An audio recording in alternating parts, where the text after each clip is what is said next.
Hello, everyone, and welcome to Context. This program is brought to you by the Idaho Humanities Council with funding from the National Endowment for the Humanities. The views expressed here today do not necessarily represent those of the IHC or the NEH. My name is Johanna Bringhurst, and joining us today is Kimberly Madsen Dill.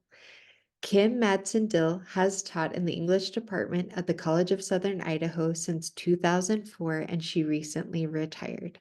She was the writing program administrator for the English department. She oversaw the writing program and was the faculty liaison for dual credit instructors. She also volunteered teaching English at the CSI Refugee Center. Kim, thank you so much for joining us today. Thank you for having me. I'm really happy to be here today. You have been teaching a general education course at the College of Southern Idaho called War, What Is It Good For? Where you traced America's wars through the eyes of the men and women who fought them.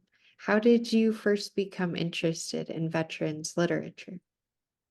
Well, my father, um, he was a veteran who served from 1950 to 54 during the Korean War as an airplane mechanic on a Navy ship.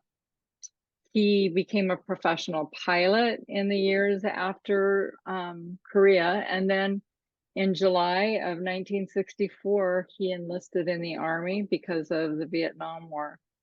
He served in Vietnam as a chief warrant officer from April of 65 to April of 66 and was discharged in July of 1967, having earned a Distinguished Flying Cross, a Bronze Star, an Air Medal with 21 clusters, Cross of Gallantry, and a Purple Heart. His company, the 118th Assault Helicopter Company of the 145th Battalion, also earned a Presidential Unit Citation for all the combat assault rescue and relief operations they flew during the battle for the Special Forces camp at Dong Xuai. This is in Vietnam history, a well-known story, and it was brought before the Senate, and the story was retold there at that time. And so my dad was always very proud of the work that they did there. And I heard that story several times over the years. I was 9 years old when he returned home and a senior in high school the year that the Vietnam War ended. As I became a teenager, I looked up to him a lot. I thought the fact that he was a pilot made him pretty darn cool, especially when I saw his sometimes good looking college students look up to him and admire him. He taught basic airframe and mechanics at Sacramento City College. And in fact, he's the one that inspired my college teaching career.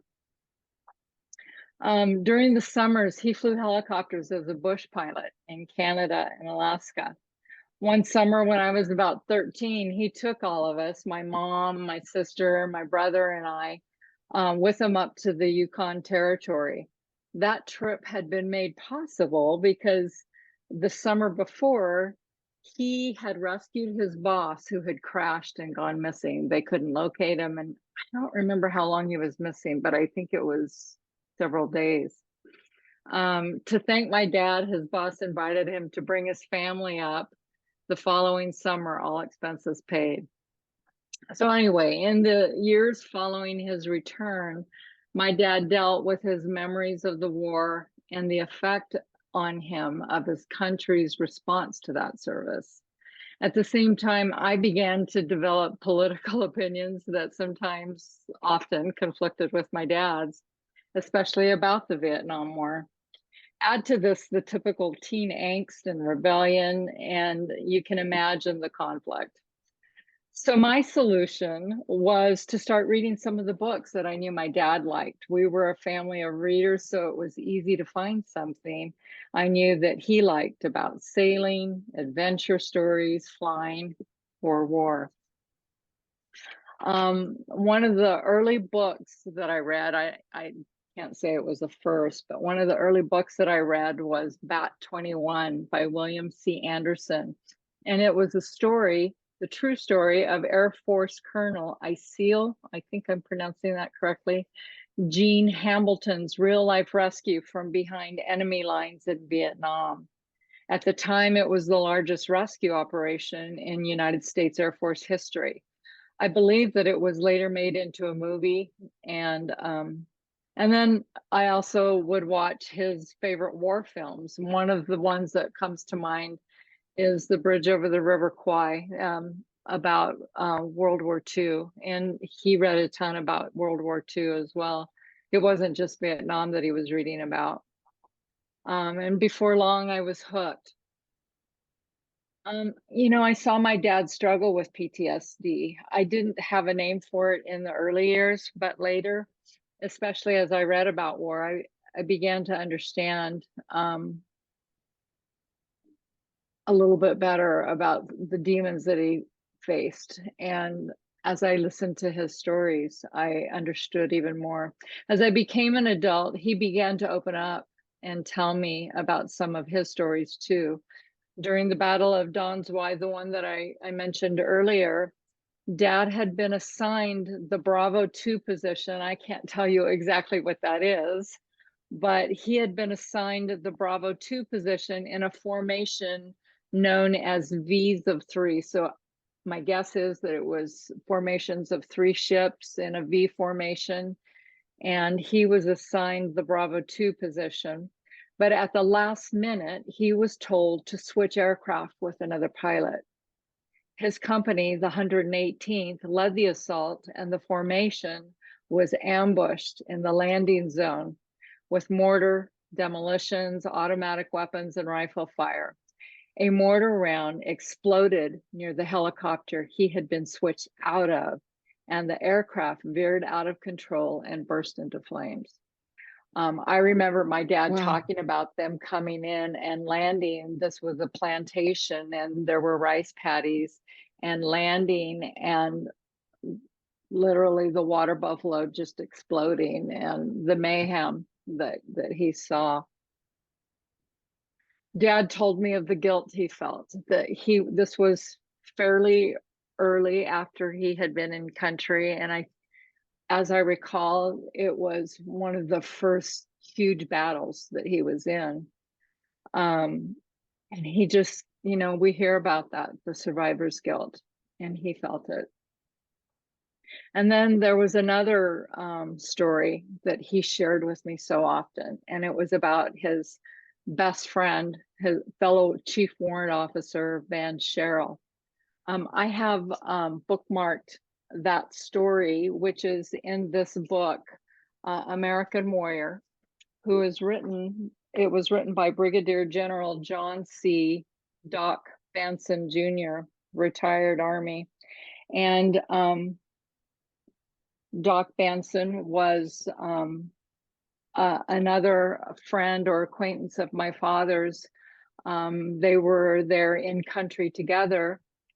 And Doc went on to become a decorated hero multiple times over. And while he was there in Bien Hoa, where my dad was stationed in southern Vietnam, my father, Ron Madsen, by the way, is his name, and his best friend, Van Sherrill, they were Doc Benson's instructors. So I'm sure he was a pilot. I don't know his full story, but I'm sure he was a pilot when he arrived, but they were making sure that he was getting all of the instruction that he needed to be able to man that helicopter and to do the kind of flying that was in front of him.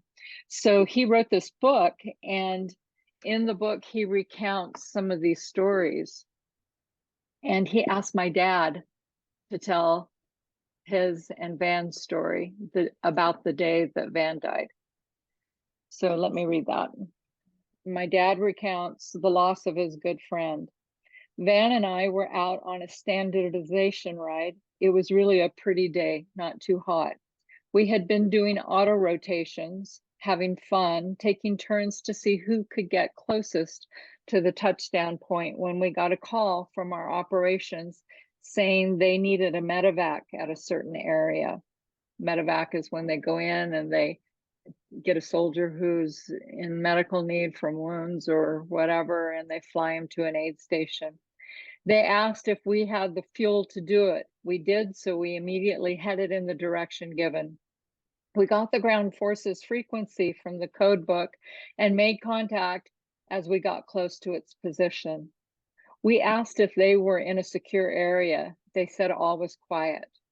We asked them to pop a smoke grenade. We identified color and proceeded to land.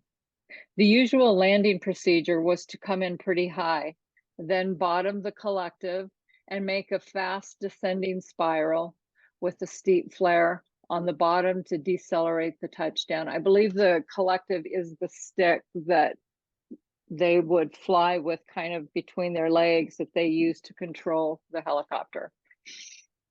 We landed and picked up a wounded American soldier accompanied by a medic.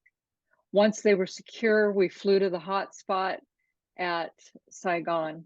An ambulance and a doctor met us and put the wounded soldier under good care right away.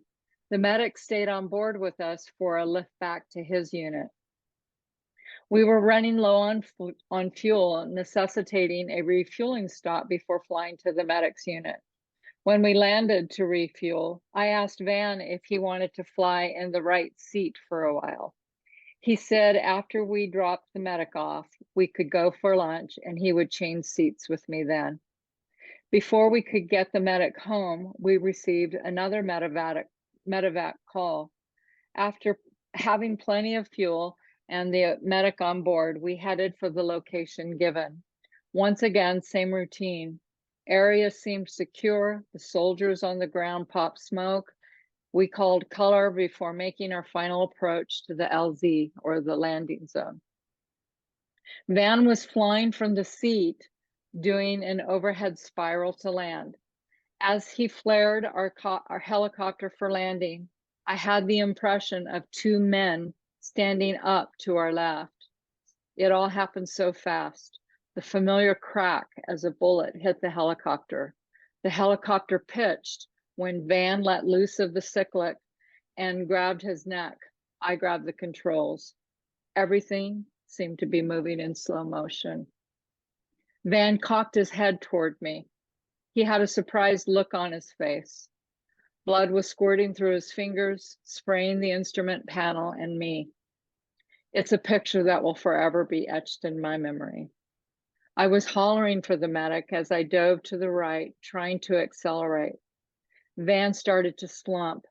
The medic stood behind him, applying a compressed bandage in an attempt to stop the bleeding. I started talking to Van. Hang on, I told him. I'll have you at the hot spot in just a few minutes. Don't give up. Hang on, Van. It was already too late. His legs started to clamp on the cyclic. I had to lean across him to pull them off the controls. The medic saw what I was trying to do, and he used his left hand to help me. I still kept talking to Van, encouraging him to hang on. I couldn't see the radio frequency to get Saigon because Van's blood was splattered all over the console. But there's a switch you can throw to get an emergency channel, and I threw it. It seemed like ages before we got to the hot spot, but it wasn't. I pulled 100% power all the way in. An ambulance, medics, and a doctor were waiting for us at the landing pad. I had just touched down when a medic opened the door and the doctor stepped up and leaned into the cabin to check Van for life signs. The doctor shook his head at me. It was too late. I shut down and got out, walking around to the other side. It was like a bad dream, but you couldn't wake up. The bullet entered through the left doorpost and hit Van in the right jugular vein. Standing there, the impact hit me. I started crying and wanted vengeance. The crew chief was wet-eyed too. Everyone thought a lot of Van. I had the crew chief get in the front seat and we returned to base. When someone in the company was killed, the first day everyone would talk about it until we knew what had happened. After that, it was never mentioned again, except weeks or maybe months later. There's a website I'm going to share with you at some point in our conversation. Someone who knew the story and actually summarized some of it from this book itself, shared that story. And he mentions about Van's body, that they had a very solemn procession where they wheel him back onto base to prepare him for what came next, which was sending his body home to his family. So it was stories like that that my dad told. And as a friend of his, Doc, let me tell you his name too, because he deserves mentioning. He was the base commander. I think they called him Doc. I'm not sure, but John Waters, Captain John Waters, as he explained,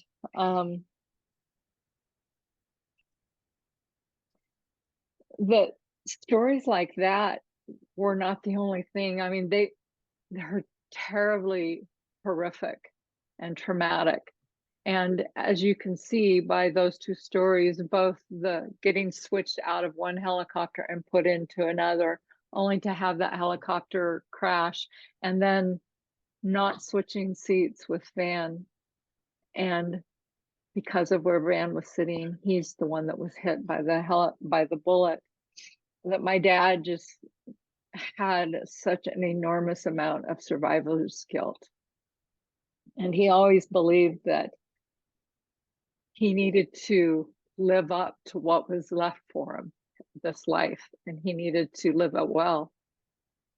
But Captain Waters says that these stories do not describe the tension of day-to-day operations, the dread of hot landing zones, of being a sitting target in the pilot's seat with no place to take cover, the noise and confusion of combat, the worry of letting down your fellow airmen, that a moment of indecision or inattention could result in the injury or death of your friends and troops, and or a failure of your mission.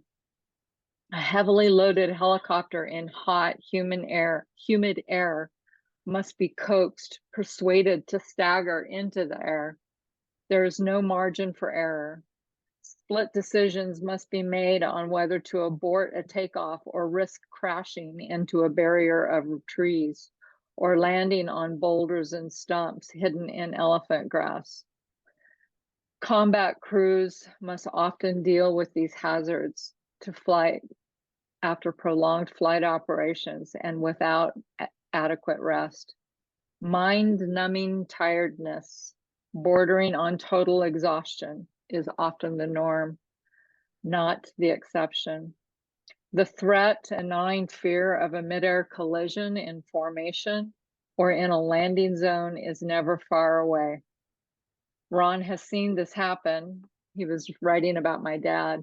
Ron has seen this happen when a heavily loaded helicopter had to abort a takeoff from a dusty road. He says more, but it's pretty brutal, and I think I'll spare our audience. So it was stories like that my dad began to share with me as I got older. When I was little, I remember after he came home, coming across a collection of photographs that he had that, of course, were put away and not allowed for our consumption. But he brought them home with him. And I think, as I recall our family stories, I think that my mom eventually convinced him that it was best just to get rid of them. But they were all part and parcel of the memories that he carried. And, you know, he always worried about other soldiers who, the infantry, who came home to the same kind of reception that he felt that he received, and didn't have the the family that he had or whatever. He worried about them not being able to tell their stories. And so he was my inspiration for this class. Certainly, I designed this class to meet the outcomes required, mandated by the college, but also kind of as an honor to my dad and to all the veterans who didn't have a chance to tell their stories. I really appreciate you addressing the really poor reception that a lot of service members received when they came home from the Vietnam War, and the reasons are complicated, but it's almost unimaginable to think what that must have felt like and been like for your dad and for his colleagues. It was very hard. And I have a vague recollection of an incident when we were at a post office and my dad had his uniform on and he had an encounter with somebody that disrespected him. And it was hard. He restrained himself, probably because I was present, but and maybe my mom too. I don't recall. Like I said, I was pretty young when he came home, but it was very hard. You know, fast forwarding just a little bit to this class, one of the films that we watch is a film about Vietnam. And I believe that, well, not I believe, I know the director and producer, Ken Rogers, and his wife, Betty Rogers. I believe that it's a documentary, and I believe that they received support from the Idaho Humanities Council to create this film. And it's a documentary about the Battle of Khe Sanh. And at the very beginning of the film, the narrator, just a voiceover, says, "This is not an anti-war film. This is not a pro-war film." And then I forget exactly what came next, but it's basically, this is the story of what happened.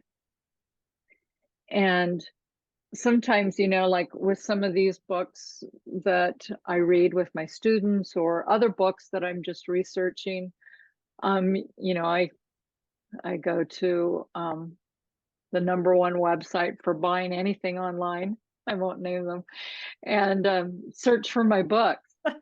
And you can find in there, there's reviews, and sometimes they go on quite long. Well, books like some of these or a film like that,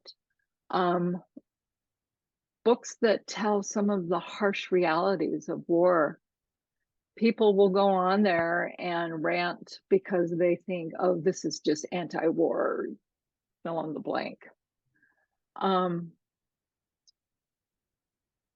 And I think if you were to have asked my dad, are you anti-war? He probably would have said yes. I bet if you asked just about any veteran are you pro-war or are you anti-war? I bet you they'd tell you I'm anti-war. That has nothing to do with politics. It has to do with the cold, hard reality of veterans who go to where the war is because they have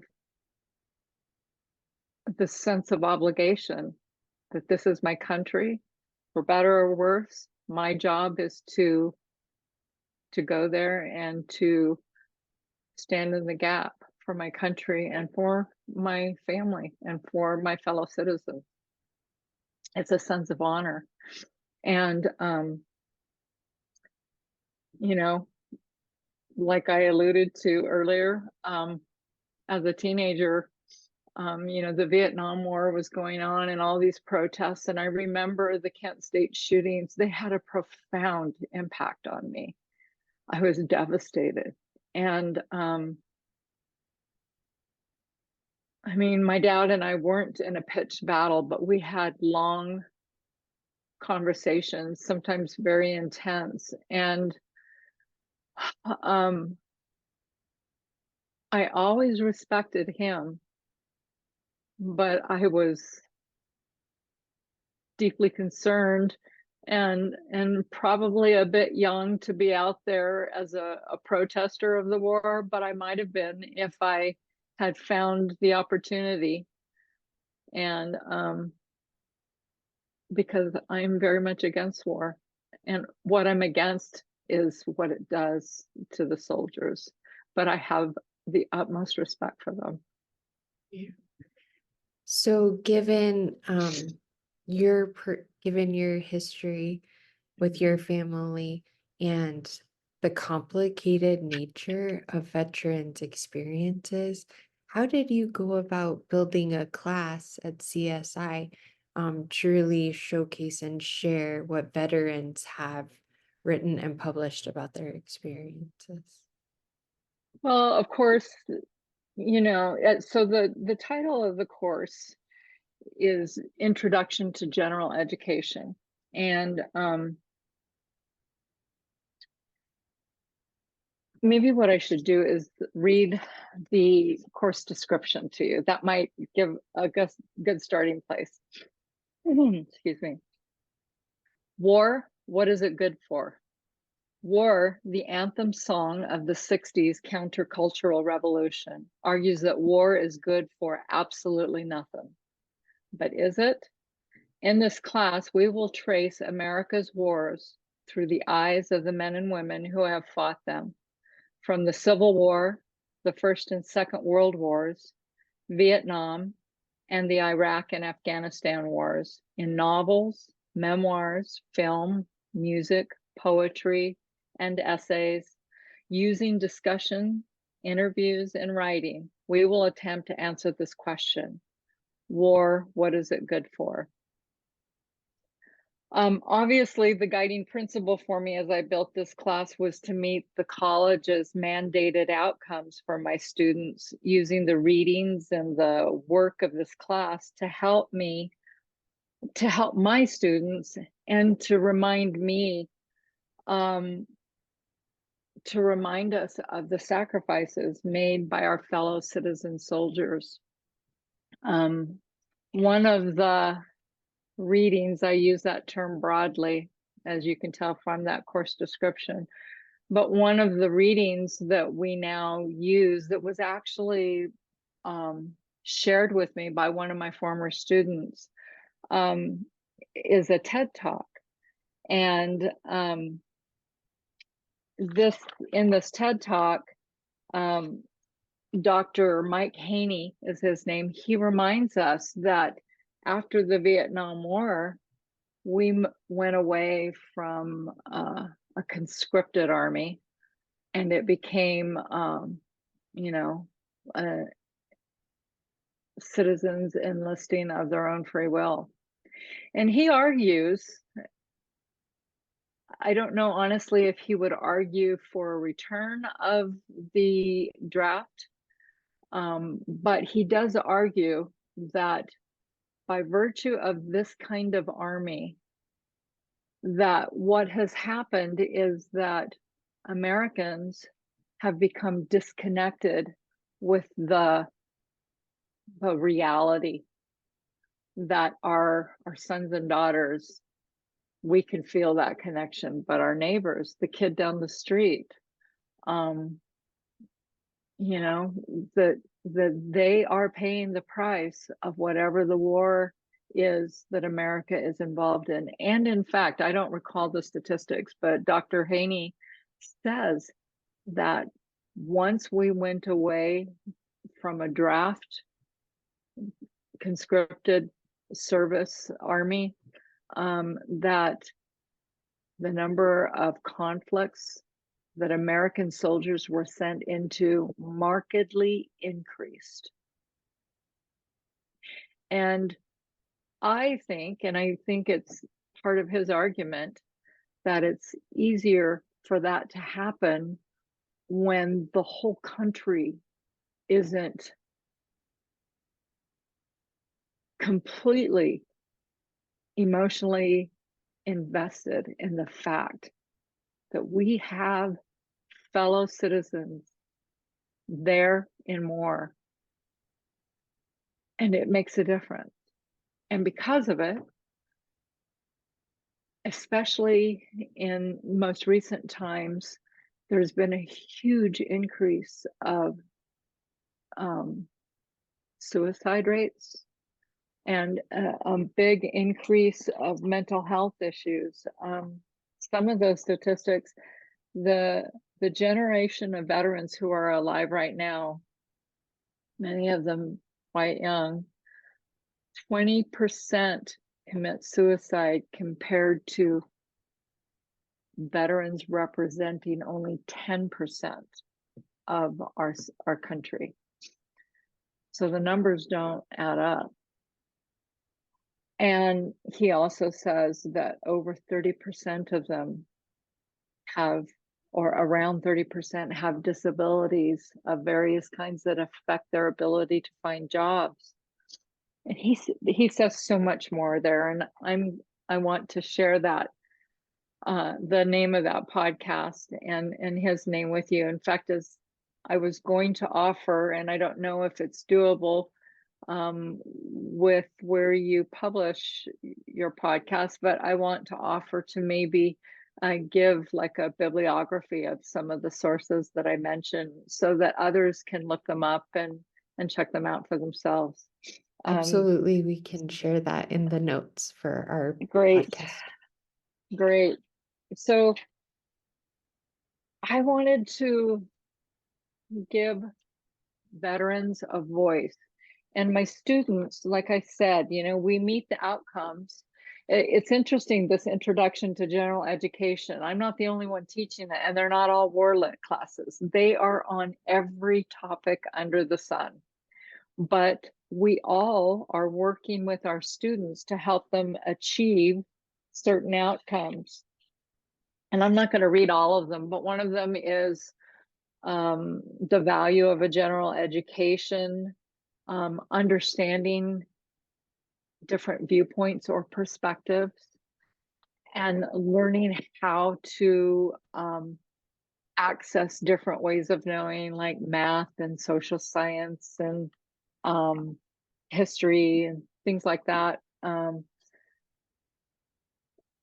to get information. Integrity is one of them, and it's a huge one, and it plays a major role in what we do in this class. Engagement, teaching students to use all kinds of strategies to find information for themselves, and teaching students, at the end of the course, students will be able to explain the impact of community on engaged learning. And I would say also the impact of community upon the lives of veterans. And so in the class that I created, that's what we're doing. We're working towards those outcomes. But I took that course description, and it was like my guiding light. Actually, that's probably not quite true. I would say it defined what I wanted to do, but my guiding light was probably my dad. He had already passed by the time I created this course, and so many times I have wished that he could have been around for it. And we probably would have argued over some of the things I say and do. Well, of course. But of course, but it would have been so rich. And he was a firm believer in the fact that veterans need that opportunity to share their stories. And I think he would have supported it, especially because one of the things that I built into the class is an oral history project. And it comes at the end of the course after my students have been through different units on the wars that I mentioned. We start with the Civil War, then we go to World War I, and then we go to World War II, and then the Vietnam War, and then Iraq and Afghanistan. And about the time that we're moving into Iraq and Afghanistan, you know, my students have watched like that film that I mentioned earlier. It's called, let me see, I've got it listed here. I just want to mention it while it's on my mind. Bravo, Common Men and Common Valor by Ken and Betty Rogers. They directed the documentary, and Ken Rogers himself was a soldier in the Battle of Quezon, which is what the film is about. But they've listened to Ken and his fellow soldiers. I think there's 14 of them that he interviews. They've listened to them tell their stories in so many different ways. We watch Band of Brothers. I don't require that they watch the whole series. I assign, I think, 3 different episodes, and almost inevitably they end up wanting to watch the whole thing. We read The Things They Carried by Tim O'Brien. We read books that are storytelling, that or films, or we get to hear soldier stories. And the what is it? The Smithsonian Institute has an oral history project for veterans. And they have all kinds of support documents to help people conduct an oral history project. So they tell them how to make contact and to schedule an interview, then how to prepare for the interview. They even suggest questions. They suggest some questions that maybe shouldn't be asked, like how many people did you kill? Is a really sad one. But you know, they help people, students, whomever is interested in doing this, prepare the questions, and then they do a recorded interview. And my students, I ask them to do that. And so every semester at the end of the term, I listen to every one of those recordings. And my husband always knows when it's the end of the term, because I'm usually sitting in a recliner in our living room with my headphones on and my laptop in front of me, and I'm listening to these interviews, and so many times I just have tears streaming down my face as I listen. And occasionally I have a student that can't identify a veteran. And so I help them. I try and help them get in contact with someone, or they have a family member that is a veteran who wasn't in combat, and I tell them, still, that's important. They made that choice to enlist, and they had reasons, and so that's worth listening to their stories. And so, you know, like I said earlier, this isn't a glorification of war by any stretch of the imagination. It is an opportunity to teach my students how to research and how to think. I never tell them what to think about what they're reading.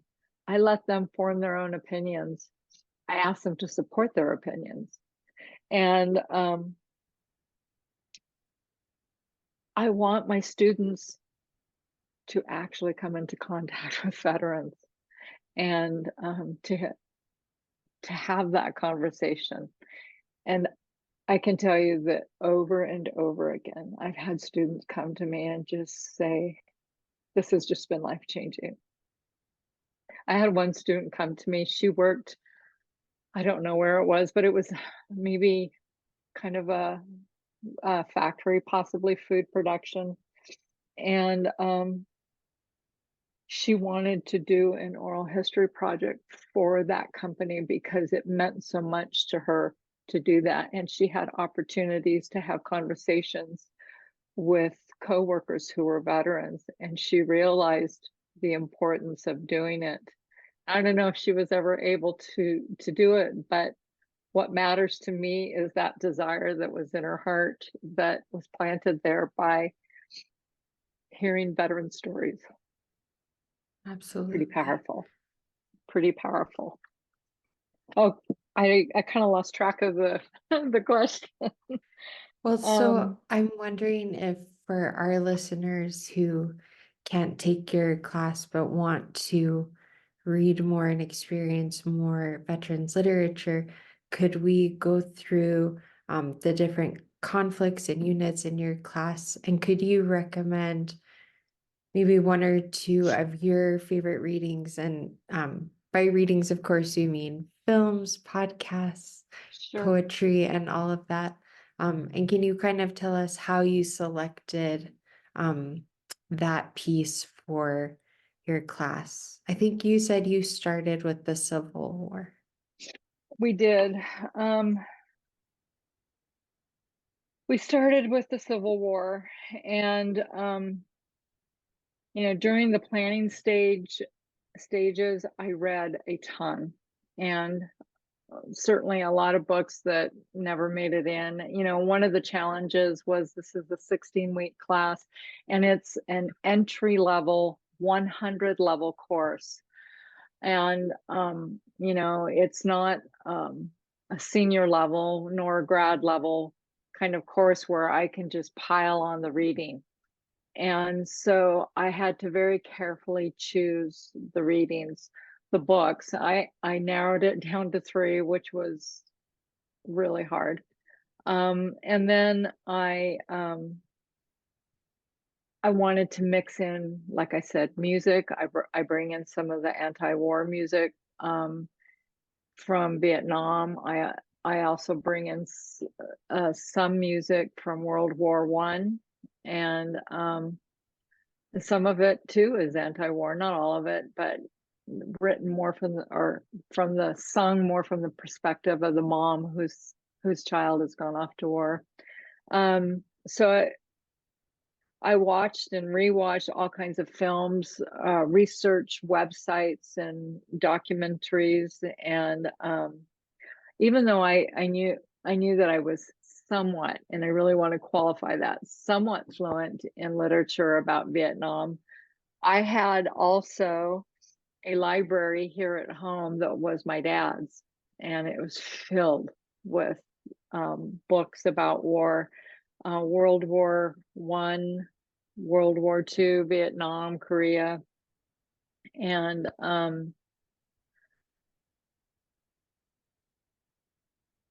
I knew some of those books were kind of aging a little bit. I wanted to try and bring in some newer stuff too.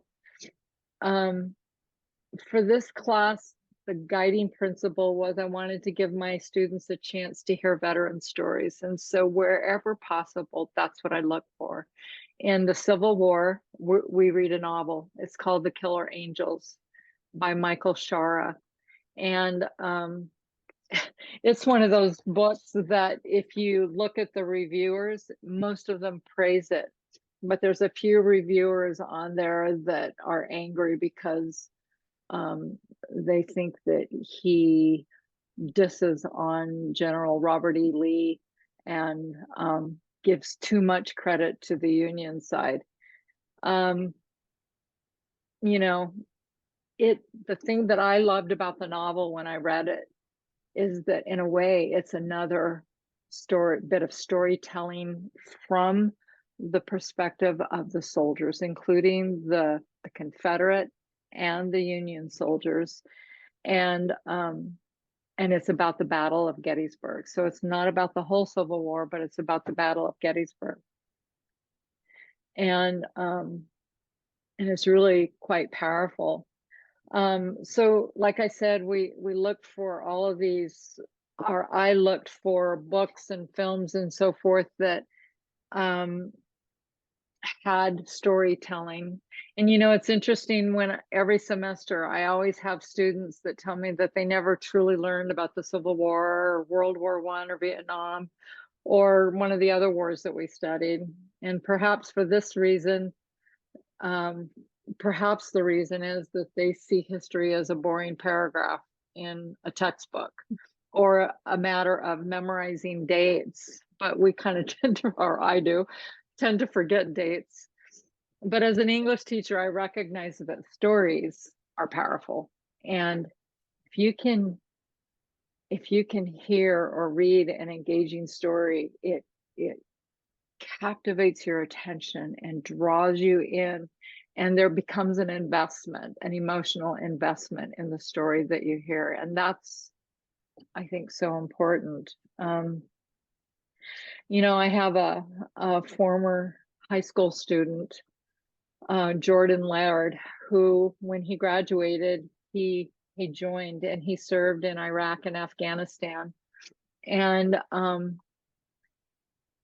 his name on Instagram is the War Hippie, or I think just War Hippie. And he has a kind of like a blog where he's always posting writing that he does, reaching out to veterans and telling them you are loved, you are seen, things that they need to hear.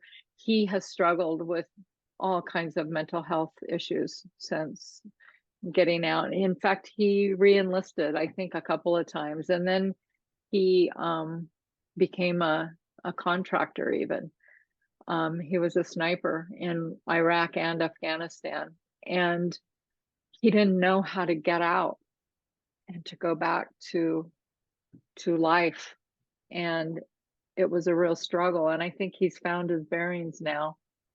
And but I said to him one time we were talking, I told him that sometimes I struggle because I'm so interested in all of this that I want to read more, and I want to maybe one of these days write something about it. But then, as I said to him, but what authority do I have to speak? And he said to me, although you might not know what it's like to be shot at, Kim, still, human emotions are universal. You can feel empathy. And I'm going to share that this semester with my students, because that's what we all of us need to hear. It is the listening ear and the empathy. And, my dad always felt that he had this built-in community as a pilot where he would meet fellow veterans who were also pilots, and they would share their stories, and it was a way that they could help each other. And but like I said earlier, he worried about the veterans who didn't have that community that they came home to. And so the works that we read, most of them are telling stories. Some of them, though, it's necessary to help us get a context for the war. What was going on that led into the war? And again, this might be another opportunity for me to get political, but I don't. I just give them the information, read about this, and understand it as they go back to thinking about the implications for the veterans. And that's kind of the way I ask it. So for the Civil War, like I said, The Killer Angels by Michael Shara is one of my favorites. It won a Pulitzer Prize, I think, in 1975. And it tells the story of the soldiers, the generals who fought in Gettysburg. One book that is on my to-read list is a book entitled They Fought Like Demons, Women Soldiers in the Civil War. And that was news to me. It documents the service of more than 240 women soldiers. So that's definitely on my list to read. When it comes to World War I just retired last May, as you mentioned earlier. And when I did, from my office on campus, I gave away 10 boxes of books. So consequently, I couldn't find my favorite volume. It's a collection of World War I poetry. I couldn't find it here, but I'm pretty sure that the one that I had was a Penguin Classic volume. There's all kinds. I mean, if somebody's interested in reading more about the poetry, reading from the poetry of World War I, there's all kinds of collections there that can be found on the web, and I highly recommend it. It's really interesting. Just powerful reading. I also would recommend, I have read both of these, but it's been so long and they're pretty dense reading. I now want to go back there, also have moved to my to read list. But I highly recommend Barbara Tuchman's Proud Tower, which is about the world during the years of 1890 to 1914. And then her book, The Guns of August, the outbreak of World War I. So that's what it covers. And both of those works were really great. The Guns of August I did as an audiobook, and that does not do it justice. So like I said, I really want to go back and read them. I just finished reading, it wasn't a book about war really. Let me see, can I remember? Desert Queen, or Queen of the Desert.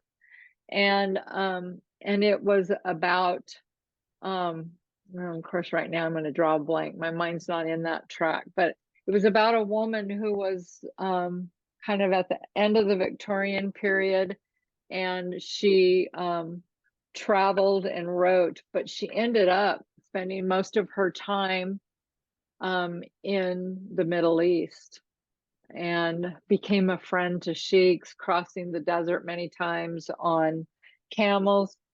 The interesting thing about that book is that it really does a fascinating job of giving a background history of the different tribes of the Middle East, including the Jews. And it tells about the various conflicts and the way they got together. And it tells about how Britain and the United States and Germany and France and all of these major Western powers, the role that they played in trying to establish countries, all while they could maintain their interest in the rising payroll that needed oil.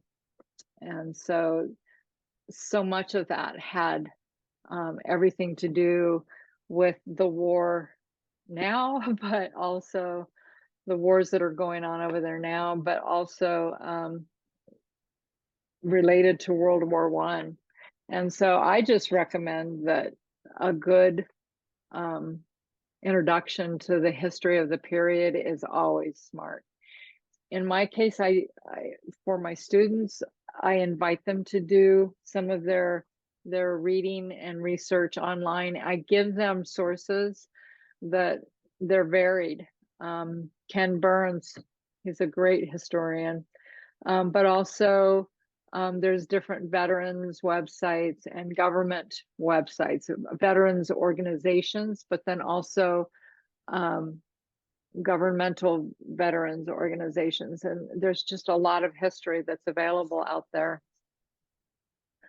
For World War II right now on my to read list is Ghost Soldiers, the epic account of World War II's greatest rescue mission by Hampton Sides.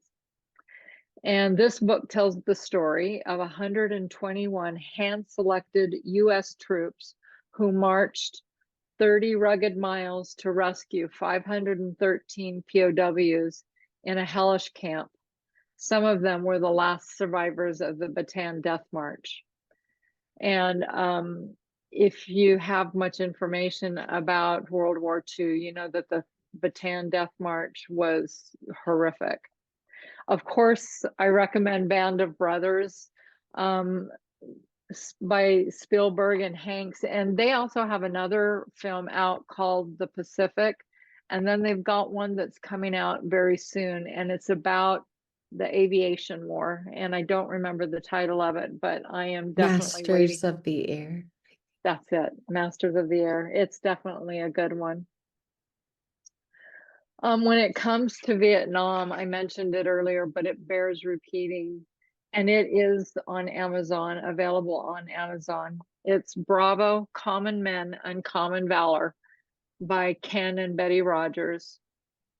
14 Marines and 1 corpsman relived their journey from enlistment through the epic 77-day siege of Quezon during the Vietnam War.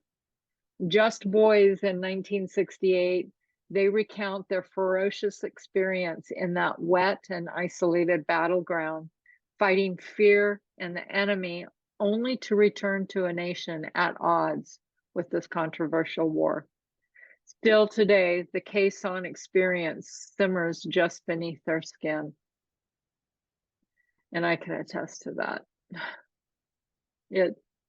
It's powerful. And I just can't highly recommend this film enough. And in fact, I want to give a shout out to Ken and Betty, because I first saw the film. I went with my granddaughter to Idaho Falls, and it was a Humanities Council event, and they were showing this film, and I'd heard about it, and I wanted to go see it in a theater.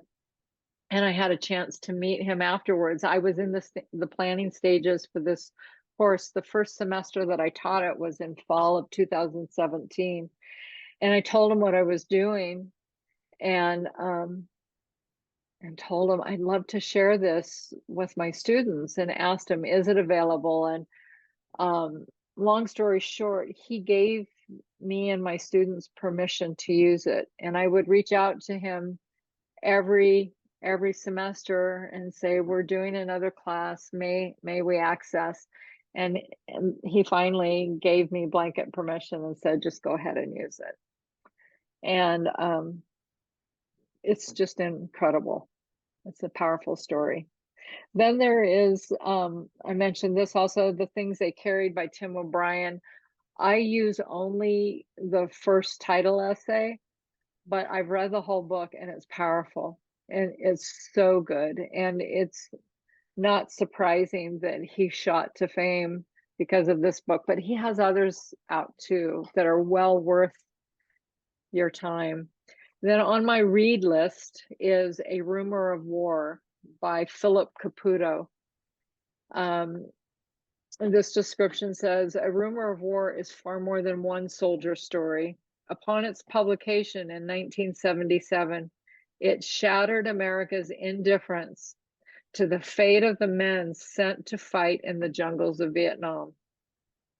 In the years since then, it has become not only a basic text on the Vietnam War, but also a renowned classic in the literature of wars throughout history. And as the author writes, of the things men do in war and the things war does to them. And I believe that Philip Caputo, the author, was himself a soldier there, and it's a memoir. It's part of his experiences. And then regarding the war in Iraq, and I want to qualify that again by saying that we don't read and study about the Gulf War, although as we're moving now towards, we're halfway, maybe almost 2/3 of the way through the semester when we get to this point. I have at CSI, at the College of Southern Idaho, former colleagues of mine who have since retired had their own oral history project of veterans. And they were doing recordings with veterans, and most of the veterans at that time were coming home from the Gulf War. And so my students listened to a couple of those oral history recordings. And I do that because I want to introduce them to what that's like, but I also use it to alert them to the fact that America's involvement in the Gulf and Iraq has gone on for a long time. So one of the books that my students and I read is called The Good Soldiers by David Finkel. And the last two books come in the final time period of our class. This book, Finkel was also a Pulitzer Prize winner, and I don't know that it was for this book, but for his own writing, probably as a journalist. He wrote this book as an embedded journalist with the 216 Infantry Battalion in Baghdad during 2007 and 2008. And I highly recommend it. It it's powerful because he gets it. He tells their stories, the stories of the different soldiers who were involved, including their commander.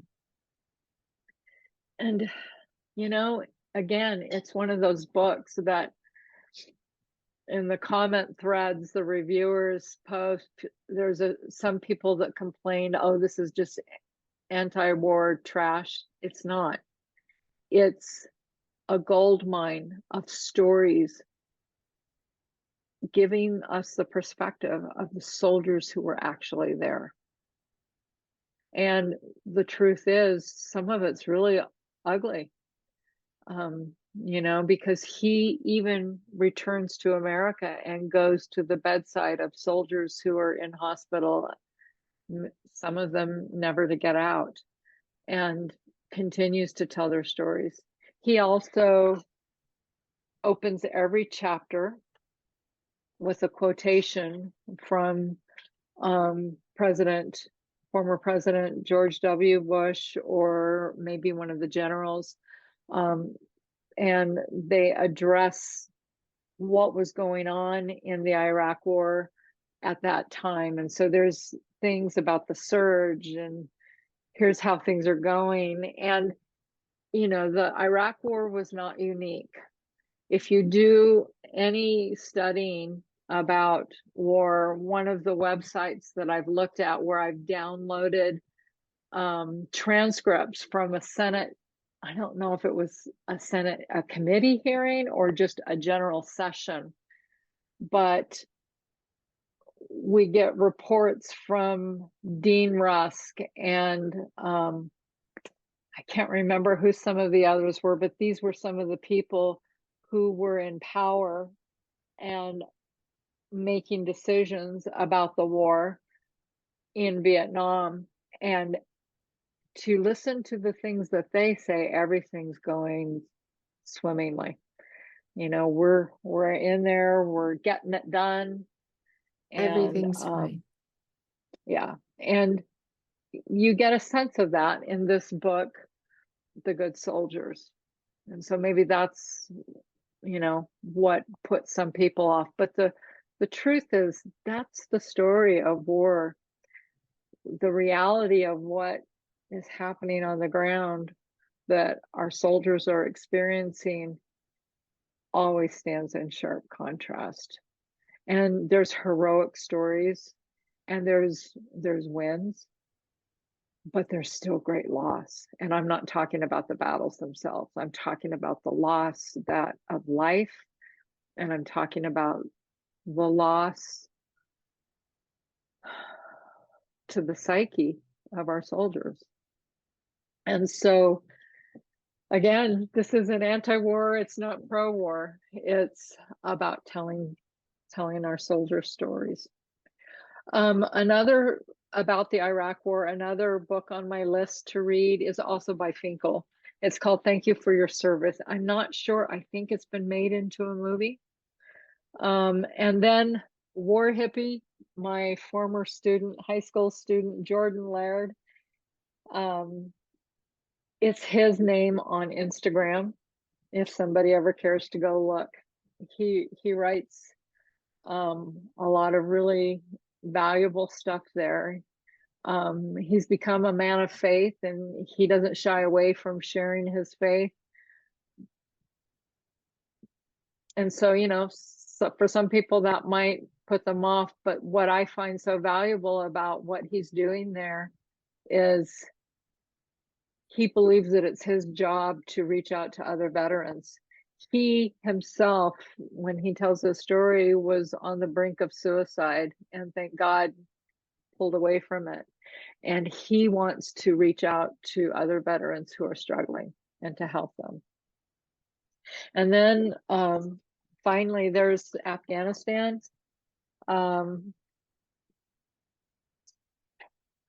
the book that we end with is called War by Sebastian Junger. Is powerful. And again, he was an embedded journalist with Battle Company in the Korangal Valley in Afghanistan. excuse me. And he was there about 15 months. Sometimes he would just stay, but other times he'd leave and then come back. His goal was to convey what the soldiers experience, what it actually feels like. He weaves into it some statistics about the impact of war and on veterans. And he addresses that idea of that band of brothers, about it's a brotherhood of war. And he addresses that quite a bit too. And he doesn't glorify it. He too recognizes that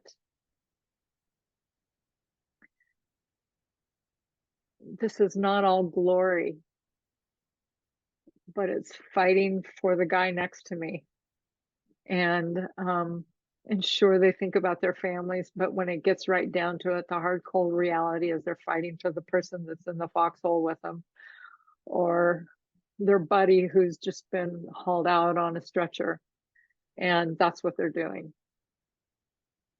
And then he has a friend, Tim Hetherington, who I think was killed over there. And Junger and Hetherington did a documentary called Restrepo, which I have yet to see, and it's on my list. So that's part of my reading list for Afghanistan. I mentioned previously about Dr. Mike Haney. There's also a Sarah Robinson, and that's Sarah, S-A-R-A. She is a veteran herself, and she does a TED Talk about interviewing veterans. And it's really powerful. And she titles it "What I Have Learned from Interviewing Veterans." And let me tell you, there's a lot for us to learn from them. So these are some of the recommendations that I would offer. There's so much more, great websites and all kinds of things. I don't know if I mentioned it, but we're all nowadays familiar with the Vietnam Wall Memorial in Washington, D.C. There is a website called Wall of Faces that also, what it does is for every name that's etched on the Vietnam Memorial, they have a page on this Wall of Faces, and it gives a picture, a photo, it tells a brief information about their time in service, and then people can go there and actually post comments. And I still haven't had the courage. I've looked at my father's best friend, Chief Warrant Officer Van Sherrill. I've looked at his page, and I've read everything that's there. Interestingly, some of the students that have posted on his page were students, high school students, who were going there and reading and posting as an assignment for a class they were taking. Wow. Which I commend. But anyway, I have yet to post anything because it's hard, very emotional. I've lived with his death ever since my dad came home. And as it happens, he died on the day my brother turned 2. And so my dad, again, not to take anything away from Van, but he always felt like he had been given this gift of life, and so he had to make the most of it, and he did. After all of these years of teaching this class and studying veterans literature, what have you learned, and what do you hope your students have learned? Why are these stories so important for all of us to hear?